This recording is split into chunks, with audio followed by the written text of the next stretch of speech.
Hello, namaskar, satriyakaal, and salam to everyone. Welcome to Captain Classes, and hope you guys are doing well in your preparations for the RTR exam. And few of you might have already given your exams. I hope you have done a good job. And today I'm not gonna explain anything about, or you can say any topic on RTR exam, but I'll be discussing about the tips and tricks to clear the exam. Small mistakes can lead to your failure. So many of the times in this RTR exam, people have good knowledge, but they fail to execute at that particular time. So there are some topics I have written on the board, and I'll discuss it one by one. I hope that will be beneficial from my experience and from the other person who have given the exams, other candidates, or you can say the students who have given the exam. The experience from them I am sharing with you, in which they failed to clear the exam because of any of these reasons. So first of all, let's start from the very first point, which is keep your documents with you. You can say at the time of examination they ask you for a government ID, and sometimes in the admit card also it is written for the objection. There are few objections in the second column, or you can say second point, in which it is written that his entry is valid for something, and if he something like that, and there is few abbreviations you like NA, DOB or something like that. So everything, each and every abbreviation stands for different thing. For example, NA stands for not this document not attested properly, I think, and DOB means document date of birth. DOB means date of birth is not attested properly or is not submitted. So keep your documents ready, a copy of that, and with a proper stamp on it. Keep your documents, these papers ready, so that they allow you to sit in the exam. Otherwise they will not allow you to sit in the exam. The most problematic document is nationality cum character certificate. I request you guys that if please make sure that nationality cum character certificate is signed by authorized or the given persons only. Otherwise it will not be applicable, and you will be not allowed to sit in the exam. So first is keep your documents ready, and second, don't be nervous. Okay, this exam is little different. You know, I've already told you that you will be having a separate, for each and every candidate there is a an examiner. So it is one-on-one like thing. So if in case you do something which you can do in other exams, but in this exam you cannot do. You cannot see here and there, because the examiner is having an eye on you. So it is little bit kind of you can get nervous, because this is totally different kind of examination. As you reach the examination hall, they will give you a headset, and that headset you have to wear the headset, and the examiner who will be sitting behind you will be giving some instructions. You have to follow the instructions and from that point only people used to get nervous, because that sound from the examiner is little bit creepy, you can say. So many of the times people got nervous because of the examiner voice. We are not used to it, because that headset thing and all, you are not used to. No one is used to it. I got nervous, everyone got nervous. So just be prepared for that thing. You have to wear the headset, and the examiner will be sitting, and everything will be like this only. So don't be nervous.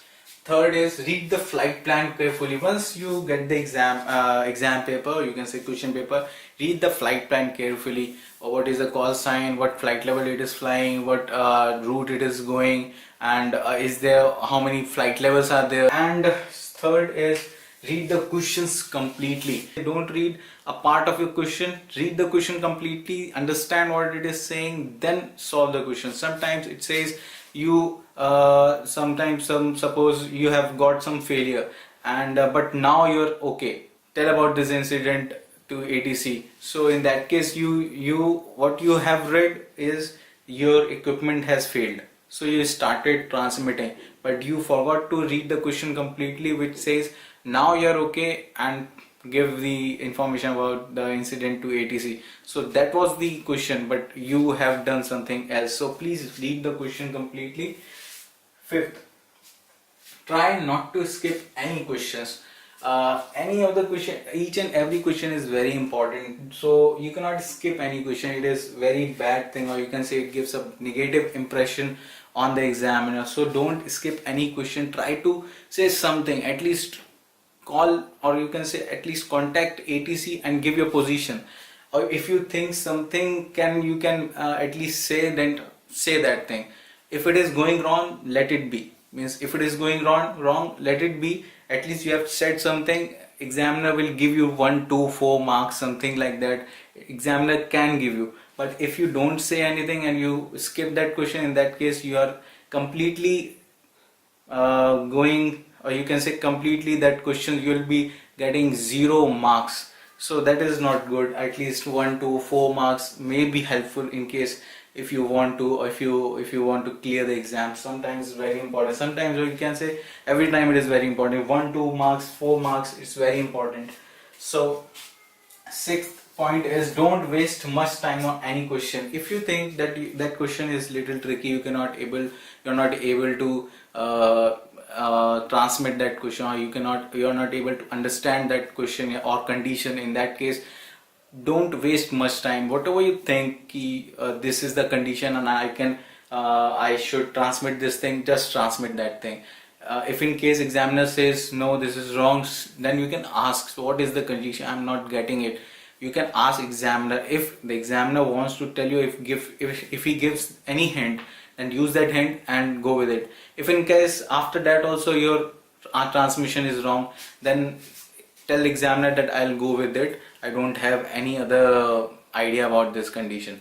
So don't waste much time, don't think about it, what will be if it is like this, then don't waste any time, because you don't have much time. You have only 25 minutes to solve all 5 questions. So if you're wasting time on one question, you are actually wasting, or you're actually not be in the next question not be able to answer that question, even you know that condition, because you have already wasted your time, and that time your time will be up. So in that case it is very important, don't waste much time on any question. 7, always aim to solve all questions. Don't think 50 is the passing mark, so I'll clear 3 questions, I'll solve 3 questions, that's it.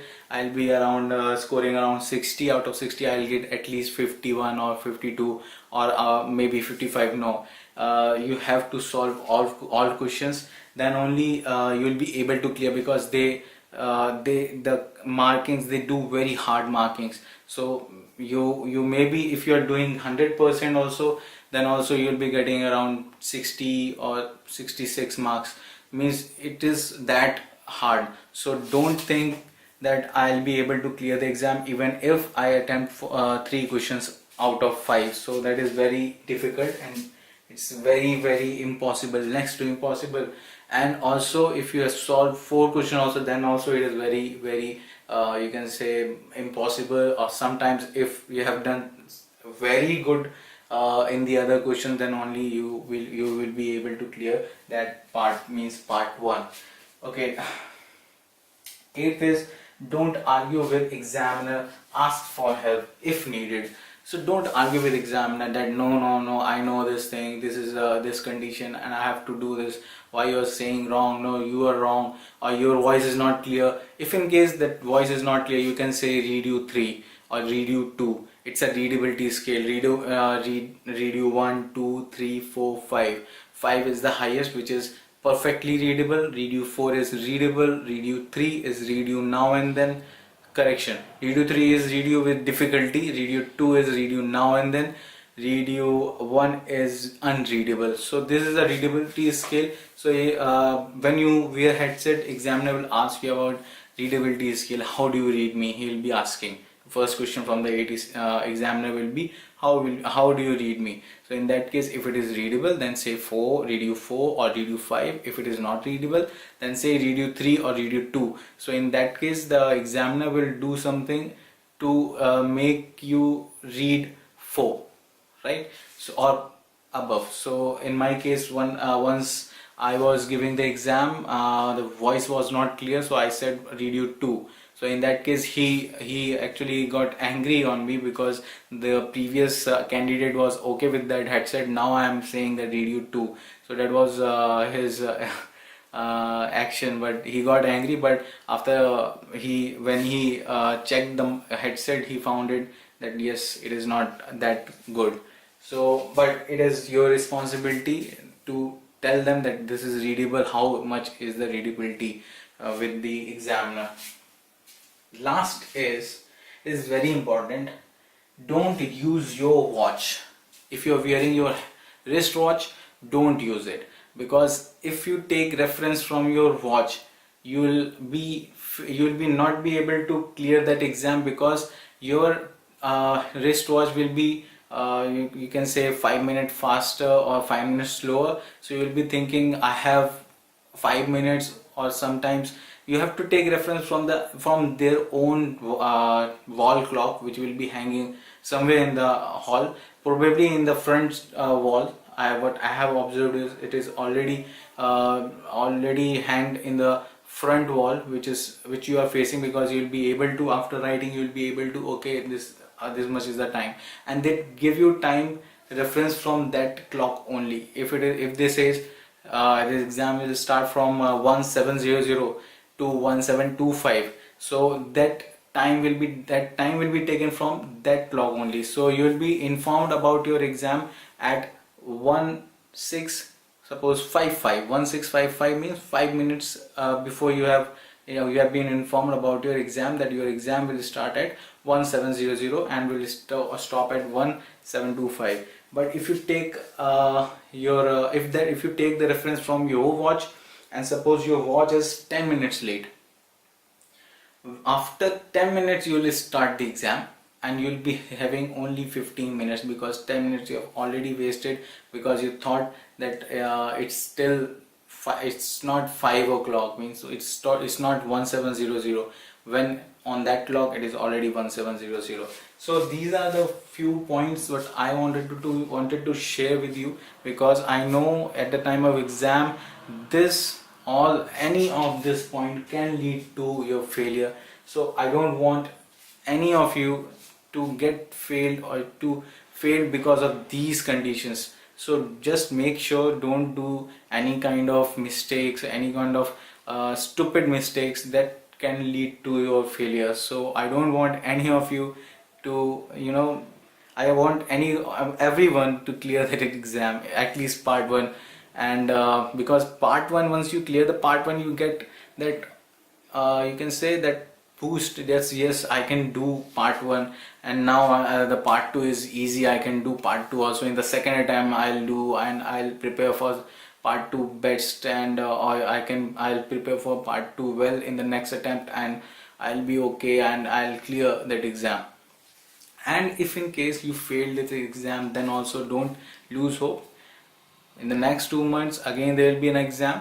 Prepare hard, work hard, and then you can give exams again. So there is no stoppage, or there is no limit to apply for exam. So every 2 months you can apply. Yes, it is little bit difficult to travel from one city to another, because this is Mumbai. The next attempt will be in I think it will be in Chennai, so it is very difficult, but if you can manage, please go and give exam. So I hope this video is very informative and helpful for you guys. If you like this video, please click on like, share this with your aviation background friends, and please subscribe Captain Classes. And yes, thank you so much for making us 100 more subscribers. Now we are at 100 plus. Thank you so much, and have a great day, and fly high. Thank you.